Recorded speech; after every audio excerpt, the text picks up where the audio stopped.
Thank you, thank you. I hope you can all hear me.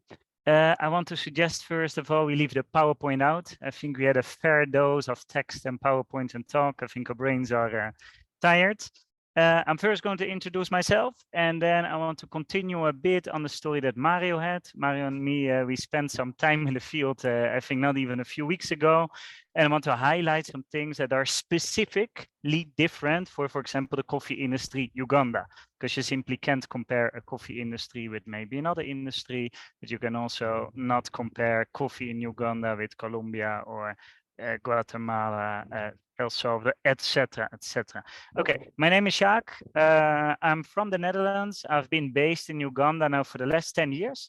I'm the head of sustainability and agronomy for Sukafina. Sukafina is one of the biggest traders in the world. We buy coffee from farmers, partly directly, partly through middlemen, and we sell it to roasters like Lavazza, an Espresso, a Starbucks, etc., etc.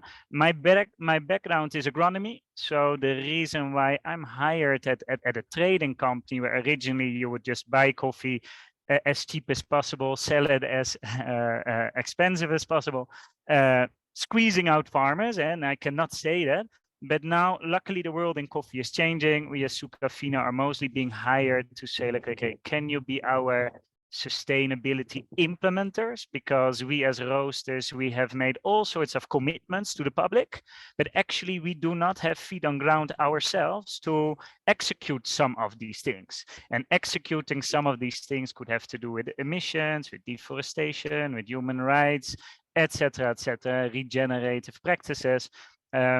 Our new business for Sukafina is not the opportunistic trading. Every year, see how much coffee you can buy and sell, but it's basically having long-term commitments with roasters where you say, hey, can we do for this cluster of farmers or this region for so many containers, for so many years, can we strike a deal where, yeah, your margins actually come from successfully implementing sustainability. So one of the examples is then, for example, the deforestation. So also here in Uganda, I have a specific deforestation project together with P4F, Partnership for Forests.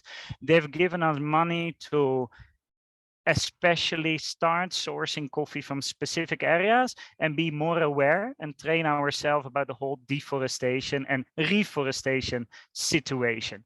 So in Uganda, let me explain a little bit about Uganda. So Sukafina is a trading organization which is active in all different coffee regions in the world. And therefore, like a policy that comes like this, it needs to be completely modified for a lot of different countries. In Uganda, you're allowed to buy coffee directly from a farmer. So yeah, you can put some responsibility with us, although most of it comes through middlemen. In a country as Kenya, everything comes through co-ops. So you yourself as a trader do not have power to the farmer. So there's a lot of different situations. We have origins where farmers are quite educated, have a few acres, but in Uganda, again, it's a complete different situation. I saw a situation, what we just heard, like 1,116 hectares with 79 farmers in the country that we just explained. Things like that are not possible deforestation-wise in Uganda. This means that the average farmer in that project had 14 hectares, which is roughly 35 acres. That does not exist in Uganda. In Uganda, we work with roughly 1.3 to 1.8 million farmers. We have Robusta and Arabica. The Arabica farmers are between a quarter acre and half an acre. Sorry, I talk here in acres. And when it comes to Robusta, we're talking about 1 or 2 acre per farmer.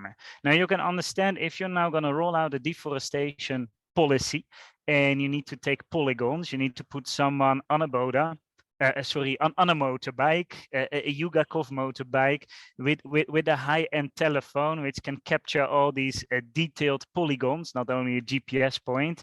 The amount of efforts to and overhead spent to get detailed information from all these farmers, a lot of times there's hardly a return on investment. If, for example, you're talking about reforesting, so let's say the average shade tree in Arabica, you plant 15 by 15 meters. That means like 225 square meters for one tree. If you have then an acre and you divide it, you can put maximum 18 trees in an acre. Now, if your average farmer has a quarter of an acre, you're going all these efforts of training, motorbikes, supplying to plant 6, 7 trees. And these 6, 7 trees will give you maybe $1 or $2 every year. So because of lack of economy of scale, it becomes more difficult. Also, another situation here in Uganda, we don't source coffee from specific coffee regions. They're a bit scattered all over the place. Deforestation situation is here dramatically, I can say. There's maybe 6, 7, or 8% natural forest left. Every year, roughly 1% is disappearing. So we maybe have 6, 7 years and there is no more forest. So if we talk about deforestation in particularly Uganda, a lot of people have this imagination, what you maybe see from the Amazons, that a bulldozer drives into a forest and a leopard falls out and a tropical parrot flies away. But if you look at in our landscapes, with 99% of our farmers, they're in an environment where there's maybe 1 or 2% forest canopy, tree canopy, from which roughly 80% is planted. So those are their own crops. It's their own future investment where they say, okay, 15 years ago, I planted some eucalyptus, I planted some pines, not the best varieties for agroforestry to combine with coffee, but that's what is making the money. And now I'm deciding to harvesting that. So if at that same moment you have also a coffee plot and you're harvesting your own crops, all the alarms are ringing, farmers are being kicked out of a program, whatever. Actually, well, what they're doing is sustainable harvest. Also, a situation that could appear that if we have maybe 2 or 3% of our farmers close to a natural reserve, which would create a potential risk, because we as Sukafina, we anticipated it a few years ago. We bought our own sophisticated satellite company where we upload all the GPS coordinates of our farmers. And the moment we have a tracker where every year we pull over the country and see where forest is disappearing. If some trees are disappearing within a certain radius of a polygon or within a polygon, all the alarms are ringing. Satellite, technically it is possible. Cost a lot of effort if you detect from a group of 10,000 farmers, 3,000 farmers where there is some alarming. You'll see that 80-90% of the time it's false alarm because they're harvesting their own crop. And who am I as Jacques, the trader, the coffee buying company, to say, you cannot cash your own investment because there's this rule in Europe. What will now happen? The farmers that are close to a natural reserve are automatically a risk. If these EU policies are going to enforce very aggressively, and it means there is big financial consequences. Maybe you go into prison, you pay big fine. And first of all, Mario Seracuti is going to say, Uganda is quite a dangerous country. Let us no longer sell from there. So boom, here we go, another few 100,000 farmers, because we work with one container is mostly filled by many, many farmers, because we work with a lot of extremely smallholder farmers, and it's only getting worse. So first of all, my client is going to say, this is a risky country. I don't want to burn my fingers. Bye. Then for the guys who stay on board, we ourselves are probably going to say, hey, let's neglect for now these farmers that are a risk. Because if Geneva, my headquarters, is going to make a new round of investments for the different regions, and Yugakov is considered as a super risky country, they might say, you know what, a lot of risk there, deforestation-wise. Let us do it in a country where the farmers are more educated, they're a bit bigger, where, for example, cooperatives have a very good grip on their set of farmers, so we can influence some power. What you also see in Uganda, we source often directly from farmers. We do that through investing in assets in the ground. So we have a lot of coffee washing stations, and these are quite serious factories. Think of a few hundred people working there, a few $100,000 worth of investments, which you only do not earn back in 1 or 2 days. But still, nevertheless, if we're sourcing from the farmers around, the average farmer has maybe 10 to 20% loyalty to us. And there's also many, many other traders on ground, which also buy the coffee from them. So it's difficult to have a real grip and control. Where in other countries, you maybe source through a cooperative. That cooperative has maybe 3,000-4,000 farmers. All these 3,000 to 4,000 farmers are part of a cooperative. They follow a set of rules. And the moment they do side selling or they cut trees, whatever, they get a penalty and they're getting kicked out of that Champion League program with a lot of benefits. Now, these kind of forces and power, it's extra difficult for us to achieve that in Uganda. Whereas if you'd work in Colombia with Arabica, completely different case. Or if you work in Kenya, where you have to source through a co-op, things are more organized. Span of control is slightly better. Yeah, what do I have to say more? I can maybe explain. So what we have done with Sukafina, of course, we want to anticipate. There's one big risk that the bigger commercial traders in Uganda, like there's a few hundred traders, but 90% of the exported volumes are dominated by a top 10. We as Yugacof are the biggest exporter for the last 25 years with roughly 15 to 20% of the national volume. We're talking about 4,000 to 5,000 containers per year. What was I going to say? Oh yeah. So what we're trying to do, if we would need to polygon, let's say take a GPS coordinate, if you need to take a polygon of all these farmers, it's first of all going to cost us a lot of money, with the risk of having all the polygons ready after 2 years, invested like hundreds of thousands of dollars, say, hey, EU, this is what we've done. And the EU said, we've been thinking, but we think the polygon needs to be in that layer and that thing needs to be excluded, included, up, and here we go again. So that is a big risk. Also, what I want to emphasize, maybe I think in coffee, personally in Uganda, we are placed in the wrong bucket. I think if you think of deforestation and you talk about cattle, you talk about maybe soy, I can imagine that you deforest quite some land to do your mechanized farming. Well, in Uganda, it's all the smallholder farmers, so people intercrop a lot.